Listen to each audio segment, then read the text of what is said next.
Have you updated your Evac-Pack or go bag from summer to winter? Today I'm going to cover the emergency essentials that you need to be putting into your winter emergency go bag. My name's Jeff, and if you're new to this channel, I teach people how to be prepared based on 30 years of real-life experience in emergency response and preparedness. My focus is on helping families for when disaster strikes. The difference between a disaster and an inconvenience is your level of preparedness. So let's get started. I'm transitioning from my 17-liter day pack that I use throughout the summer when I don't need to carry quite as much gear. But for wintertime, I'm switching over to a 40-liter pack by Hill People Gear. Obviously 17 liters to 40 liters means a lot more weight, and I understand that. But in the wintertime, you need a lot more gear because you've got to be able to deal with the elements, potentially longer times of being stranded somewhere, and longer travel times if you're on foot. If you're new to emergency preparedness and you're wondering what the heck is an Evac-Pack or a go bag, make sure to sign up for my free ebook in the link below so you can keep you and your family safe in the event that you've got to evacuate your home rapidly, or if you're trying to get home in the event of an emergency and perhaps the roads are blocked or power's out and you've got to be able to walk a long distance. Having that bag, that's going to get you home to your family. Before I get into the pack, I'm going to talk about two things that I put into my vehicle throughout the wintertime. That way I'm a little bit more prepared.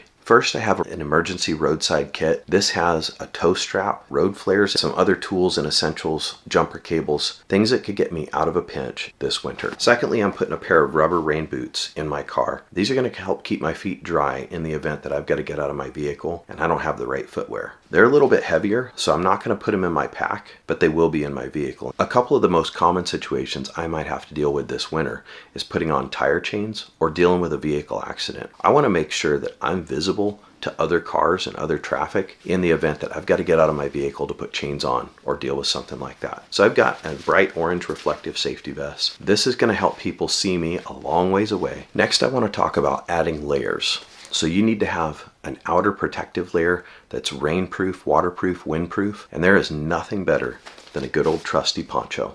Let me tell you, my family and I just recently took a trip to Disneyland, and we were there during an atmospheric river storm. My rain jacket was soaked to the bone really fast, so it wasn't very effective. But I'll tell you what, we sure reached for the ponchos, and they kept us dry. This is a really heavy-duty one. I've had it for years. It's got grommets on it. I could use it as a shelter. I could use it as all kinds of different things. But the big thing is, it's going to keep me dry if I've got to get out of my vehicle, to change the tires, to walk, to get help, to help somebody else. Staying dry is going to help you stay warm, and that's going to help you stay alive. Next, I have a pair of rain pants. These are just a military surplus Gore-Tex rain pants. I picked them up at a Goodwill, I think for about 15 bucks. They're really great quality. This is going to keep me dry in the event that I've got to leave my vehicle. Now that we've got our outer layer covered, we need to talk about your hands. If your hands get cold, it's really hard for you to manipulate tools, to do tasks, different things like that. I've got a pair of rubberized, insulated work gloves. These are waterproof up to a certain extent, and additionally I've got snow gloves. Both of these are going to allow me to put on those snow chains if I've got to get out of my car and do that, or to dig out of the snow in the event of an emergency. They're also going to keep my hands warm if I've got to leave my vehicle and evacuate and start hoofing it on foot to get home. Next, we need to talk about insulative layers. What I've got here is a down puffer jacket that's got a hood. It's all rolled up inside its hood. You need to have insulative layers that go underneath your waterproof layers to help keep you warm in the event that you've got to leave your vehicle. Obviously, we're talking about worst case scenario if you're leaving your vehicle behind and you're walking to get to safety. But if you don't have those insulative layers, you're going to freeze to death really quick. What I have next are just a couple of wool jackets that I found at a thrift store. Probably didn't pay but a few dollars for them. This is an old military surplus wool jacket. The thing about wool is that it will keep you warm even if it's wet. And this was a really great find. This was a packable wool jacket made by Snyder's. Really excellent quality. It had a hole in the sleeve, so somebody probably donated it, but I picked it up because, again, it's a great packable wool jacket that I can add as a base layer that'll help keep me warm even if it gets wet. That down puffer jacket, if it gets wet, loses its insulative properties real fast. This is the one I'm going to throw in my pack, but you can find them all kinds of different locations, surplus stores, thrift stores, even yard sales. So don't hesitate to pick one up if you do see one. Now, while we're on the topic of insulative layers, and since you lose most of your heat through your head, in my case, a lot more heat than you probably. I've got two different beanies that I can wear. This one is that fleece style. It's got a nice little balaclava that can go over my face. that's a fleece lined as well that'll help keep me warm.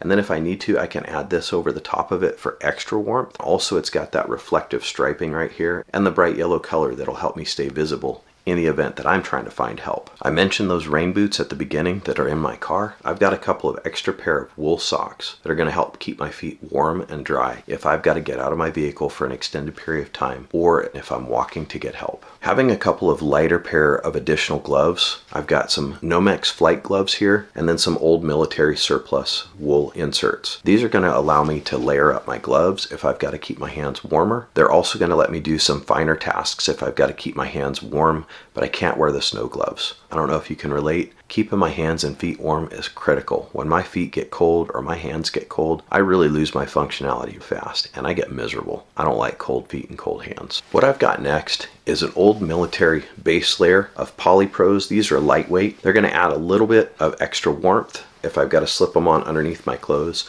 My thought is if I've got to leave my vehicle, I want to make sure I've got the clothes that are going to get me from my vehicle to safety. I've added in a pair of waterproof snow gaiters just in case the snow is really piling up and I've got to keep the snow out of my boots. Helping your feet stay warm and dry is critical. So this is one of the items that I've added. It doesn't take up a lot of space, but it can save your feet and save your legs, especially if you're walking through deep snow. Next, I want to talk about a cotton schmog that I'm throwing in my pack for the winter time. This, I can wrap it around my neck. It's big enough that it'll act like a scarf. I can even put it over my face like this, wrap it around, give me some extra layers, keeping my neck area warm, can protect my face if it's snowing and it's cold. This cotton schmog can do a lot of different things for you. It can even act as a sling if I've injured myself slipping and falling. That's a big thing that happens in the wintertime.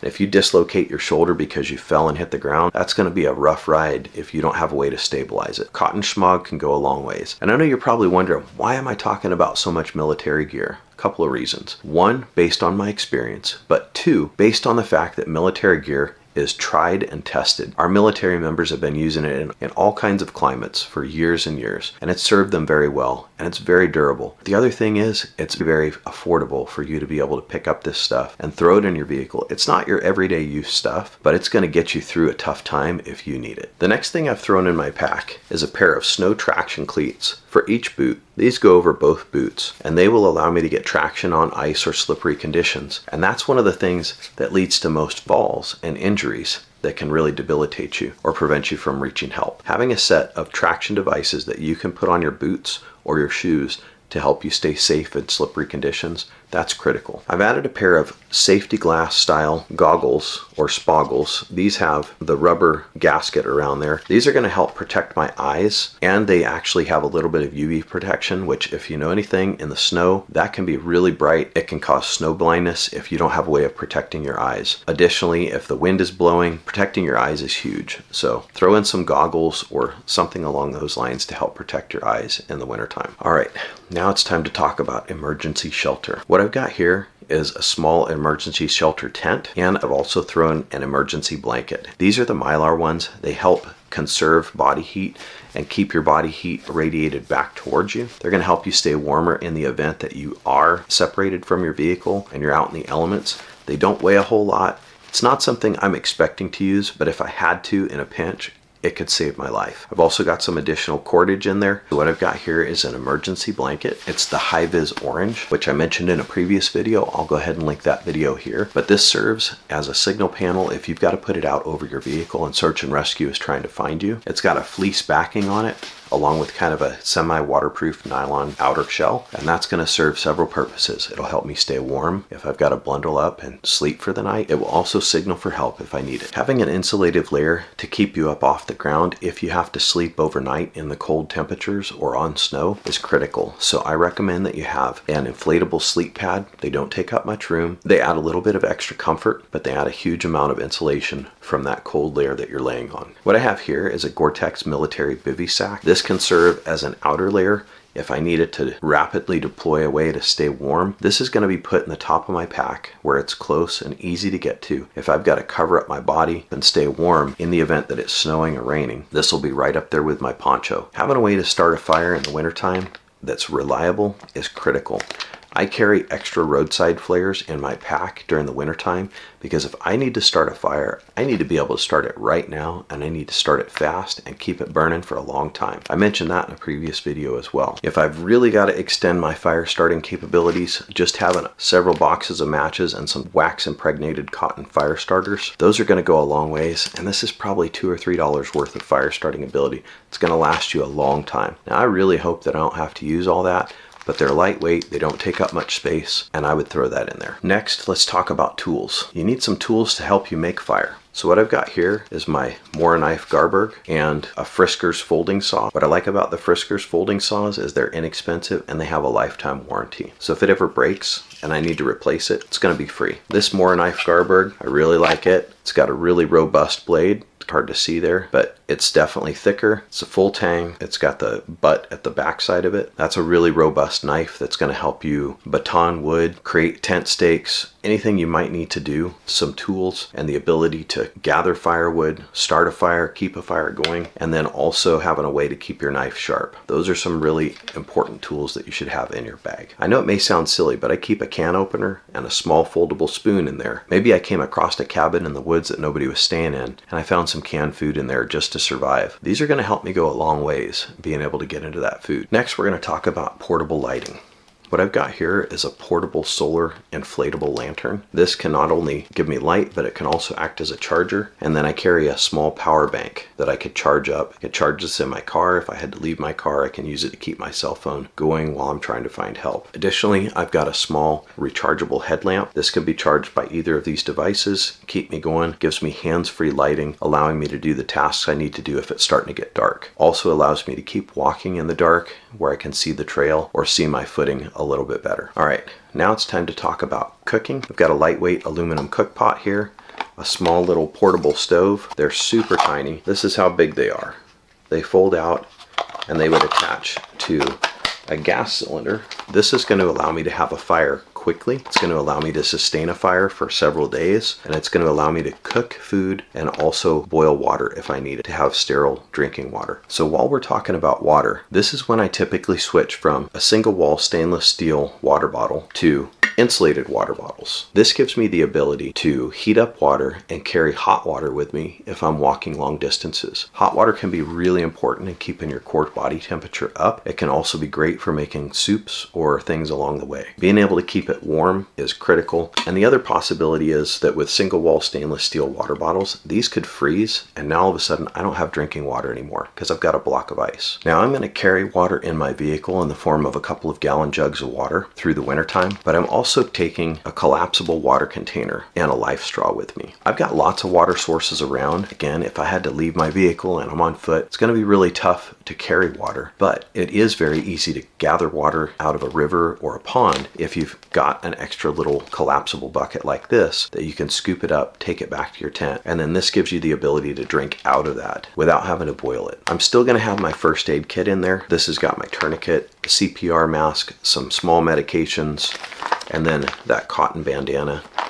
There's different things in there that are going to help me if I get an injury. I've got bandages, band-aids, things like that to help me in the event that I get injured while I'm trying to get to help. I also carry a small hand crank solar radio that's got weather band. This allows me to get information if I've been away from my vehicle for a long time. Say for example, people are searching for me. This is probably going to tell me, give me updates on how that search is going, at least to give me hope that people are still looking for me. Also, if I'm stranded in my vehicle, my battery has died in my car, this gives me the ability to turn it on and listen for weather information. If I'm not sure how long that storm is going to last and I want to be able to get information, this is going to allow me to do that. The next thing I want to have with me is maps of my area, where I'm traveling, a compass, and then also important documents for identification purposes. Say I get incapacitated, I've fallen, gotten injured, I can't talk, and somebody does find me, they need to know who I am. So having those important identification papers, having maps of where I'm traveling if my phone has died and I don't have GPS, or perhaps I'm out in a rural area or up in mountain national forest roads, I need to be able to know how to navigate those. You never know. Like the story of the Kim family in one of my previous videos, you might end up on a road that you didn't intend on being on, and you need to know how to navigate from there, especially if GPS isn't working. All right, it's time to talk about calories.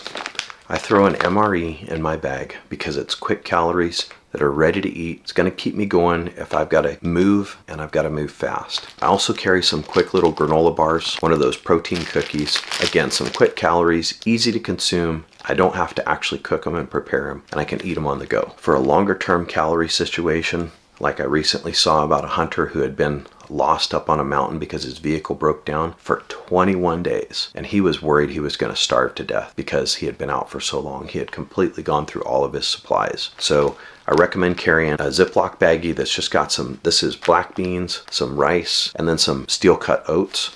And then I've got some seasoning soup packets in the back there, just from some ramen packets. That'll allow me to cook small portions of that and at least sustain myself. This could probably get me through about 3 weeks if I rationed it out properly. So that 21-day mark, he was on his last leg when they finally found him at 21 days. I'm going to throw in some of those hand warmers and toe warmers that I can add really quickly that are going to keep my hands and feet warm. If I'm just really quickly getting out of my vehicle, trying to change the tire, or trying to put on tire chains, or I'm trying to dig myself out of the snow so I can get going in my vehicle, and I got to keep my hands and feet warm, this can help really fast. I don't have to build a fire, and it's going to work quickly. The last thing I want to mention, having a roll high visibility flagging tape. This can help in the event that you're leaving your vehicle stranded.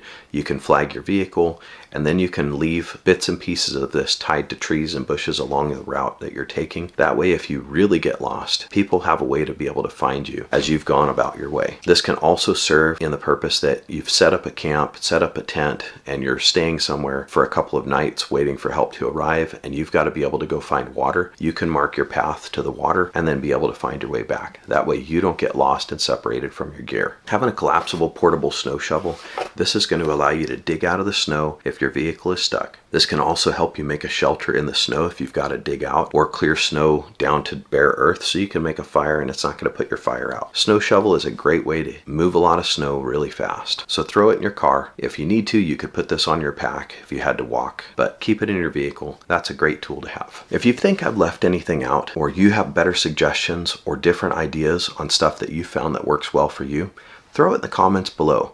I'd love to hear your suggestions, and I love that we can all learn from each other here on this channel, in this community, of how we can each be better prepared so that the next time an emergency occurs or a disaster happens, we don't have to be afraid because we have the confidence and the supplies we need to get through any emergency. Until next time, keep practicing, keep prepping, and stay safe. American Thrivalist out.